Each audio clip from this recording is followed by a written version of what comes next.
Құрметті бауырлар, бұл видеода біз қадір түнін қалай іздейміз, ол түнді қалай өткіземіз, ол түннің ерекшеліктері, сауабы қандай осы туралы айтамыз. Сіздер каналға жазылып қолдап отырыңыздар. Қадір түні түндердің ең шарапаттысы әрі қадірлісі. Алла тағала бұл түнді 1000 айдан артық хайырлы еткен. Бұл түннің қадір деп аталуында көптеген пікірлер бар. Қадір сөзінің бір мағынасы дәреже, мәртебе, мағыналарын білдіріп, бұл түннің басқа түндерден қарағанда дәрежесі, мәртебесі жоғары болғандығы үшін аталса, басқа мағынасында өлшеу, белгілеу, бекіту мағыналарын білдіріп, адам баласының келесі жылға дейінгі өмірі мен ризық несібесі осы түнде белгіленген үшін аталды. Бұл түні Жәбірейіл періште мен басқа періштелер жерге түсіп, ғибадат құлшылықпен, дұға тілекпен айналысқан барлық мұсылмандарға сәлем жолдайды. Алайда ғалымдардың кейбіреулері олардың өз аттарынан сәлем береді десе, басқалары олар Алланың атынан сәлем жолдайды деген пікірді ұстанған. Қадір түні мереке қуаныш әкелетін түн. Бұл түні әлемдердің Раббысы өз амандығын жолдайды. Қадір түні 1000 айдан артық болатын түндердің ең лайықтысы. Өйткені бұл ең қалаулы әрі көп ізделінетін түн. Ардақты пайғамбарымыз Алланың оған салауаты мен сәлемі болсын. Бұл түнді өзінің саңлақ сахабалармен,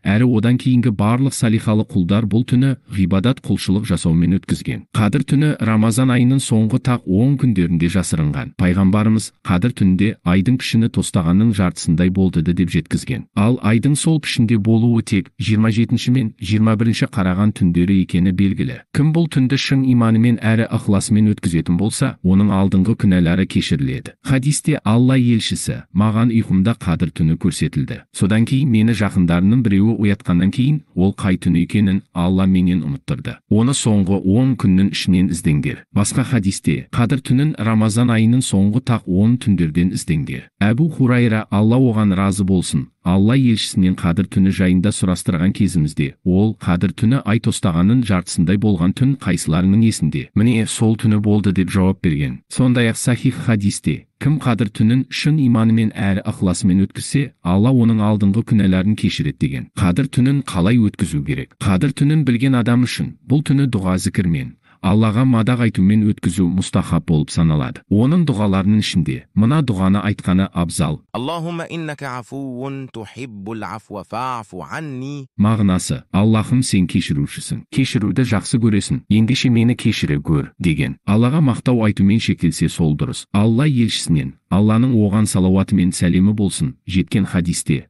Алла тағала былай дейді: кім мені зікір етумен шұғылданса, сұраушыларға берілген ең қымбат нәрседен де қымбат сый беремін деген. Қадір түннің басқа түндерден өзгешелігі: жер бетіне түскен періштелер мен өте күшті жарқыраған нұрлардың көптігінен күн сәулесі аз және ақ түсті болып кетеді. Жер мен аспан әлемі арасында тыныштық пен жақсылыққа толы берекелі түнге айналады. Имам Муслимнің сахих хадистер жинағында Убай ибн Кағбтан мынадай хабар жетеді: жалғыз әрі серігі жоқ Алланың атымен ант етейін, Қадір түні Рамазан айы кірген уақытта және пайғамбарымыз бұл түнді құлшылықпен өткізуге әмір еткен. Ол Рамазан айының 27-ші түні. Сондай-ақ оның белгісі Қадір түні таңында күн шуақсыз атады. Имам Ахмад өзінің Муснад атты том кітабында Убада ибн әс-Самиттан риуаят еткен хадисте пайғамбарымыз Қадір түнінің белгісі жарқыраған айдай дала өте жарық және тып-тыныш күй кешеді. Қатты ыстық я қатты салқында емес. Ешбір жұлдыз таң ағарғанға дейін ақпайды. Сонымен қатар белгілерінен Қадір түні таңында күн шуақсыз атады. Бейне бір толған ай іспетті. Кейде шайтан атаулыға осы түнде шығып,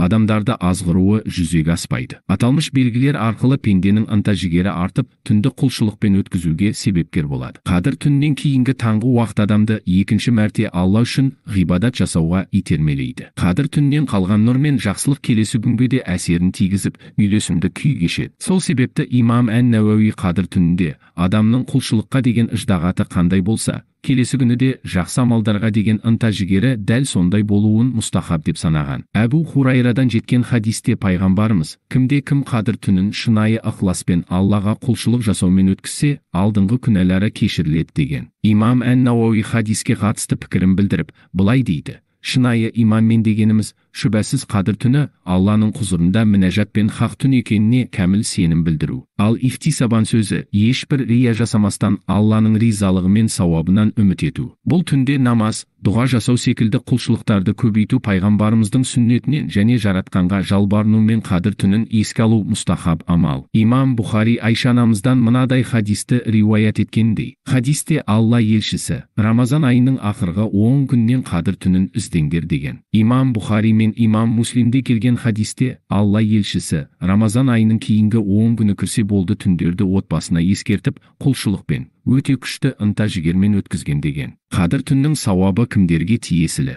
Түндерді ұйқысыз құлшылықпен өткізген және сол түнге дөп түскен пенде қадір түннің сауабына кенелетіні сөзсіз. Тіпті оған ояу немесе түсінде қадір түннің ерекшеліктері мен қадір қасиеті ашылмаса да мол бақытқа жететіні айдан анық. Имам Муслим жеткізген хадисте кімде-кім қадір түнін шынайы құлшылықпен өткізіп, сол түнге амалы сәйкес келсе, онда алдыңғы жасаған күнәлары кешіріледі деп Алла елшісі келтіргендей, бұл түннің қадір қасиеті ерекше. Қадір түнінде пайғамбарымыздың айтқан дұғасын жасау мұстахаб амал. Bir күні Айша анамыз пайғамбарымызға былай дейді: "О Алланың елшісі, қадір түні кірген уақытты білсем, қандай сөз айтайын?" Дегенде Алла елшісі: "Аллахумма иннака афуун тухиббул афва фа'фу анни" деп айт деген екен. Құрметті достар, видео ұнаса лайк басып пікір қалдырып кетіңіздер. Бізге жазылып видеоларды көргендеріңіз үшін Аллах разы болсын. Аллах тағала бізге бұл мүбәрәк түнге дөп түсуді нәсіп етсін.